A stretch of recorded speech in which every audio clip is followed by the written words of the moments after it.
Once a year, a town in New Mexico comes together for an evening of food, history, and a bit of theater in the local cemetery.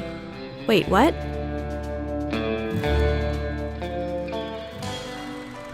There's a story behind every grave in Farmington, a community's past waiting to come alive. Let's meet some of the local legends. My name's Bill Hudson. My name is Lucy Stump. And hi, I'm Alfred, but you can call me AF Stump. Well, my name is Ada Ivy Burdick. Agnes Miller Furman. Susanna Rhodes. My friends call me Al. Franklin Pierce, but my friends called me Percy. I'm Hiram Washington Cox. In my later years, I was simply known as HW, or Wash for short. My name is Alice Ebbs Smith. My name is Charles Holliday McHenry. Say, what was it like being a pioneer? So in 1877, we drove the first wagon down the Animas Valley. It was hauling 3 tons of supplies, pulled by 7 teams of steers. I was able to become a police judge, which today is called a magistrate judge. In the course of my life, I moved over 2,000 miles. Every foot of the way was by horseback or wagon or by foot.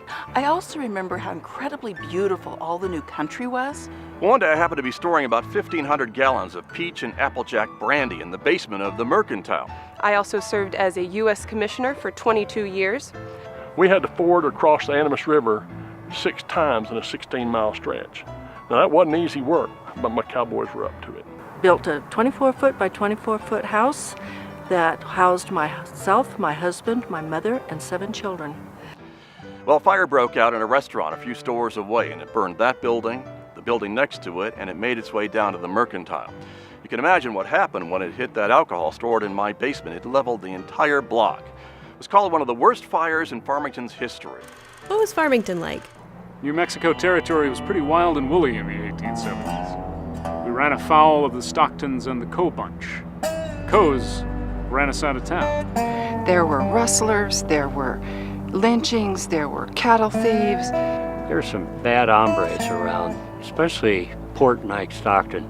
These were unruly outlaws. They were bullies. They killed people. Well, one day I look across the river and I see a young man sitting on a horse. He waves at us and he drives his horse down into the river and swims across it. And we'd have some sports, shooting guns, and we were all amazed at the way he handled his guns. A day or so after he left, a friend of ours shows up in the camp and he says, "Do you know who that was you've been entertaining these past few weeks? That there was Billy the Kid." Tales of colorful characters, dangerous outlaws, and pioneer struggles delight the crowd. So, what's it like playing these folks? I think it's an honor to portray these people that were the early pioneers of this area and did so much to, start the town. It feels really funny because I've always kind of admired the women in my family of this generation because they were such tough women, and I hope I live up to them. Veil between life and death gets a little bit thinner. Folks are walking around and hearing our stories, and it's really wonderful to be able to bring back to life some of the people who made us having such a lovely town possible. And I look pretty good for a dead person, don't I? This popular event does more than raise the dead. It raises money for the local Kiwanis Club, which supports local children. And so it's sold out every year. It's just a wonderful event. It does wonders for the Historical Society. It does wonders for the children here in San Juan County because the Kiwanis Club uses a lot of the money they raise from this to help support children's charities. Kids really do need Kiwanis. And everything that we do here, it's for the children in our community. So it's true. Kids do need Kiwanis.